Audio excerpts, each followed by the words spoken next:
And there's a song that says, I'm not a businessman, I'm a businessman. Let me handle my business then. And we want to talk to John and we want to talk to Jen, and both of those gentlemen have testimonies. Because they went through some things. They went up the rough side of the mountain before they reached the top. And there's some things that they can share with us, that like Pastor Mitchell talked about. You have to be real careful when you start asking certain.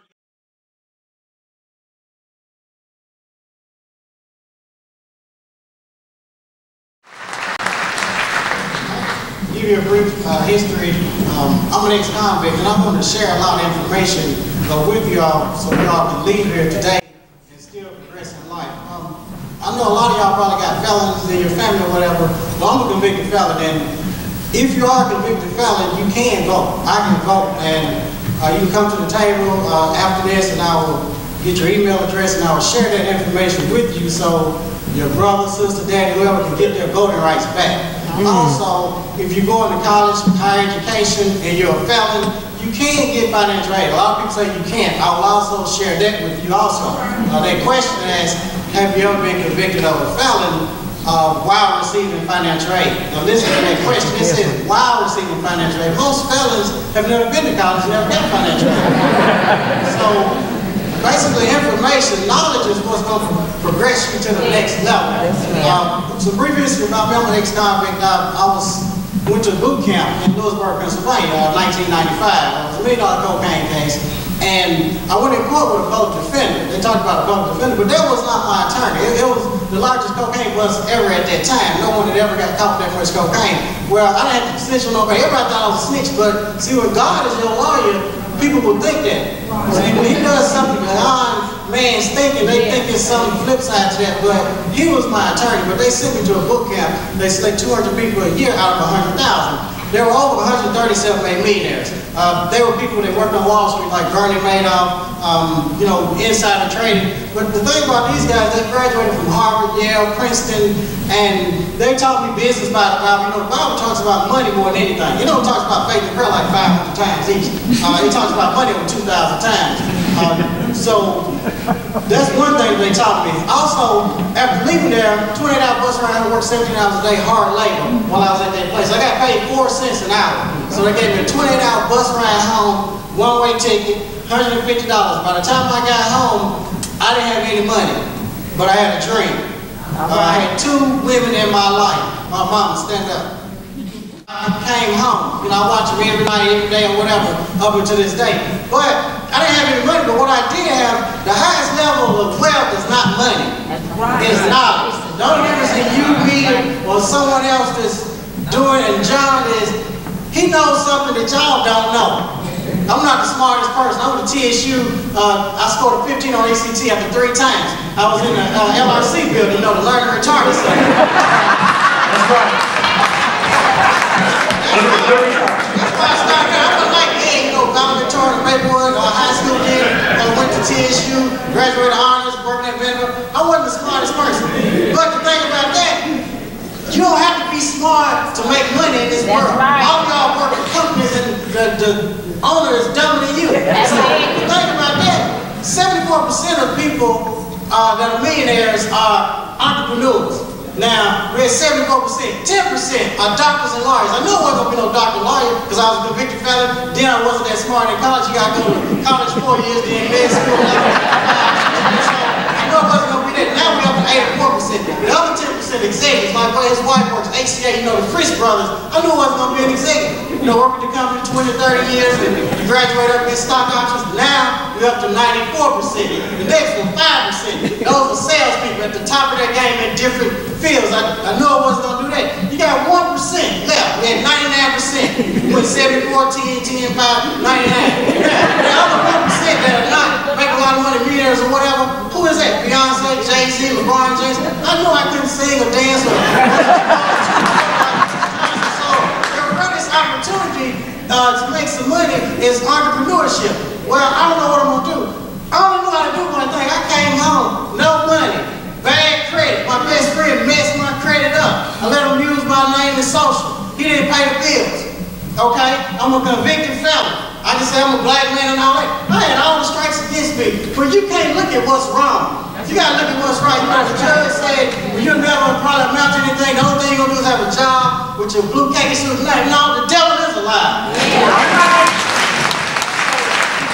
All y'all out there, Matthew 25th chapter 14 to the 32nd verse, God has given each and every one of y'all a talent. Now, your talent is something that's easy for you to do, but difficult for others to do. Your talent is something that you enjoy doing so much that you can do for free. Even somebody in a wheelchair has a talent. Close your eyes for 3 seconds, everybody. 1, 2, 3, open. Even Ray Charles has a talent. Now, if you don't use that talent, in the Bible, what did it say? They buried the talent like a lot of you all, and you will be cursed in the party. What did I know how to do? What could I do? The only thing I knew how to do was really cut hair, and I wanted the best haircut.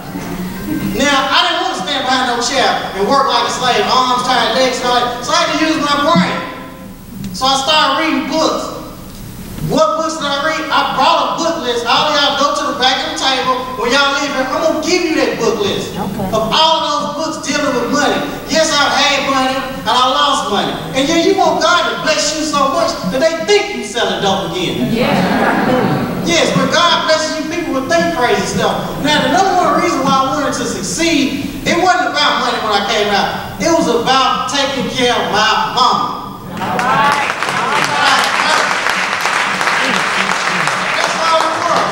I wanted to be able to take care of her, and I wanted her to be proud of me after seeing her crying and embarrassing her and all of that. So when you do certain things, money will be a byproduct of that. Now, what did I do? Yeah, they had millionaire mastermind teams at that boot camp. These guys were part of these clubs, these secret societies that you don't even know about. Brian Tracy, it cost $25,000 up to $100,000 to be a part of that mastermind team. Now, a lot of us don't have that type of money. I got all that information. I started my own mastermind team, took all that information, and now you know what it is? $1 a day.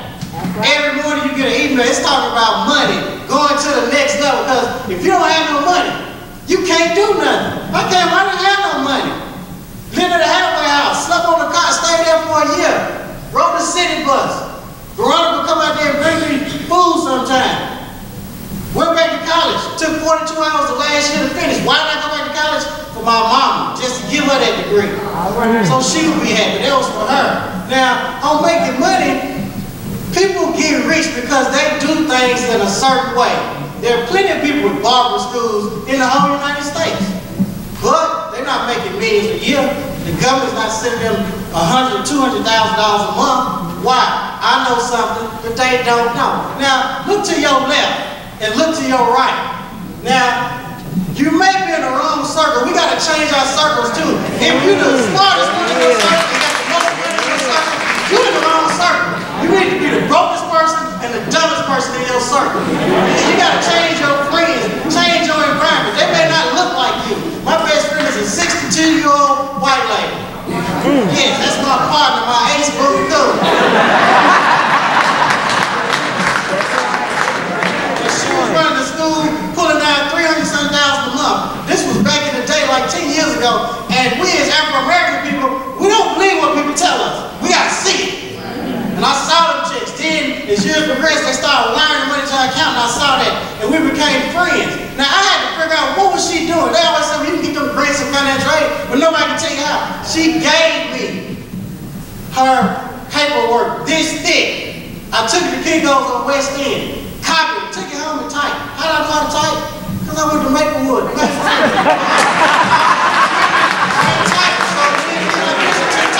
And it was on the basketball team. See, now, with that millionaire mastermind team, I get information all the time. I got a ton of information. While you trying to figure out something, I already got it. Am I so smart? No. I am a great copier. You know, the Chinese people cheat, they get something and copy it. That's all I do is copy off of what the successful people do. Now, when we leave here, will a lot of y'all get the book list? The book list is free. I'm going to give it to you. Now, will a lot of y'all sign up for the Millionaire Mastermind Club, $1 a day, $30 a month? No. Where you spend your time?